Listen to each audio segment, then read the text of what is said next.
କେବେ ଲାଗିବ ବୋଲି ଆଜ୍ଞା ନା କହିଲେ ସାର୍ ମୋ ନାଁ ଶ୍ରୀକାନ୍ତ କୁମାର ନାୟକ ଗଞ୍ଜାମ ଜିଲ୍ଲାରୁ ଆସିଛି କବିସୂର୍ଯ୍ୟନଗର ବ୍ଲକ ବାଉଁଶିଆ ଗ୍ରାମ ପଞ୍ଚାୟତ ବି ନୂଆପଲ୍ଲୀ ଗ୍ରାମରୁ ମୁଁ ଆସିଛି। କ'ଣ ଅନୁଭୂତି ଅଛି?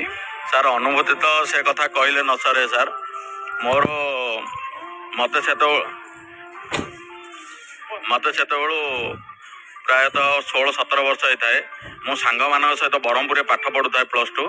ସାଙ୍ଗମାନଙ୍କ ସାଙ୍ଗରେ ରଥଯାତ୍ରା ଦେଖିବା ପାଇଁ ବାହୁଡ଼ାରେ ମୁଁ ଆସିଥିଲି ଏବଂ ମୋ ପାଖରେ ପଇସା ବି ସେମିତି ବିଶେଷ ନଥିଲା। ସବୁ ସାଙ୍ଗସାଥି ହେଇକିରି 10-15 ଜଣ ଗ୍ରୁପରେ ଆସିଥିଲୁ। ନିରାକାରପୁର ଷ୍ଟେସନରୁ ସେଇଠୁ ଓହ୍ଲେଇକିରି ବସ୍ ଯୋଗେ ଆସିଥିଲୁ। ବହୁତ କଷ୍ଟରେ ରଥ ଟାଣିଲୁ।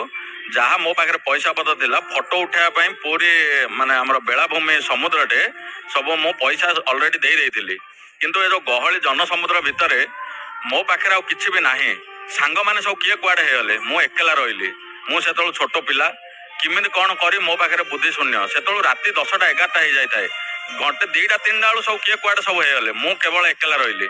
ମୋ ସାଙ୍ଗରେ ଆଉ ଜଣେ ରହିଲା, ତାଙ୍କର ମୋର କଥା ବି ପଟୁ ନଥିଲା। ଏକାନ୍ତରେ ମୁଁ ଗୋଟେ କହିଲେ ସିଏ ଆଉ ଗୋଟେ କହେ, ସିଏ ହେଇକିରି ସିଏ ବି କୁଆଡେ ତା ମିସ୍ ହେଇଗଲା।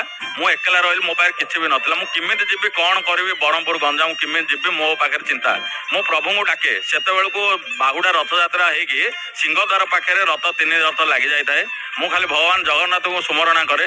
ହେଲେ ସୂଚନା କେନ୍ଦ୍ରରେ ବି କହିଲି ମୋର ସାଙ୍ଗମାନଙ୍କୁ ଡାକିଲେ, କିଏ କାହାକୁ ଶୁଣାଶୁଣି ନାହିଁ। ଜନସମୁଦ୍ର ଗହଳି, ଭଗବାନଙ୍କୁ ପ୍ରାୟ ସୁମରଣା କରେ, ପ୍ରଭୁ କେମିତି ମତେ ଭେଟେଇ ଦିଅନ୍ତୁ। ବିଷୟ କରନ୍ତୁନି, ରାତି 11ଟାରେ ମୁଁ ସିଂହଦ୍ୱାର ପାଖରେ ଏନେ ଦେଖୁଥାଏ। ସେଇଟା ସବୁ ଗ୍ରୁପଟି ଯାକ ସେପଟେ ଗଲେ, ମୁଁ ଆଗପଟେ। ମୁଁ ସେତେବେଳେ ଦେଖିକିରି ଭଗବାନଙ୍କୁ ଏମିତି ମୁଁ ବିଭୋର ହେଇଗଲି। ସେଇଟା ମୋର ସାର୍ ଏବେ ମତେ ହେଇଗଲାଣି 20 ବର୍ଷ ବିତିଗଲାଣି। ମୋର ସେଇଟା ବହୁତ ଅନୁଭୂତି। ଆଉ ମୋ ଜଗନ୍ନାଥ ହିଁ ସବୁ, ମହାଲକ୍ଷ୍ମୀ ଜୟ ଜଗନ୍ନାଥ ମୋର ସବୁ କିଛି, ମୋର ବାପା ମା ସବୁ। ଆଉ କହିଲେ ନ ସରେ ସେ ସବୁ ଜିନିଷ। କ'ଣ ବାର୍ତ୍ତା ଦେବେ ଗଣିତ ଜଗନ୍ନାଥ ପ୍ରେମୀ ମାନଙ୍କୁ? ଭଗବାନଙ୍କୁ ଶ୍ରଦ୍ଧା ସହିତ ସବୁବେଳେ ବିଶ୍ୱାସ ରଖନ୍ତୁ। ଯାହା କରିବେ ପ୍ରଭୁ ହିଁ କରିବେ। ପ୍ରଭୁ ହିଁ ଏକମାତ୍ର ନିୟନ୍ତା। ତାଙ୍କ ବିନା ଆଉ କିଛି ନାହିଁ ସଂସାରର ସୃଷ୍ଟି। ମୋ ପ୍ରଭୁ ସବୁ କିଛି। ଆଉ ଭଗବାନଙ୍କ ଉପରେ ଭରସା, ସ୍ନେହ, ଶ୍ରଦ୍ଧା, ଭକ୍ତି ମାଗନ୍ତୁ, ଆଶୀର୍ବାଦ ମାଗନ୍ତୁ। ତାଙ୍କ ଚରଣର ଧୂଳି ଟିକେ ଆମ ପାଖରେ, ସିଏ ମୋର ବାପା ମା ସବୁ କିଛି। ଜୟ ଜଗନ୍ନାଥ ଟିଭି ଦେଖନ୍ତି? ହଁ ସାର୍ ଦେଖୁଛୁ। ମୁଁ ଯେତେବେଳେ ମୁଁ କାମରୁ ଆସେ ଜୟ ଜଗନ୍ନାଥ ଟିଭି ମତେ ଏତେ ସାଇଲେଣ୍ଟ ଲାଗେ। ବହୁତ ଭଜନ ଶୁଣେ, ଖାଇ ବସିକି ପିଇ ବସିକି ମତେ ବହୁତ ଖୁସି ଲାଗେ ସାର୍। ଆଉ ମୋର ମା ମଧ୍ୟ ଦେଖନ୍ତି। ମୁଁ ଏତିକି ଭଗବାନଙ୍କୁ ଡାକୁଛି, ମୋର ସ୍ତ୍ରୀ ସବୁବେଳେ ତାର ସ୍ୱାସ୍ଥ୍ୟ ଟିକେ ଖରାପ ରହୁଛି, ସିଏ କେମିତି ଭଲ ହେଇଯାଉ।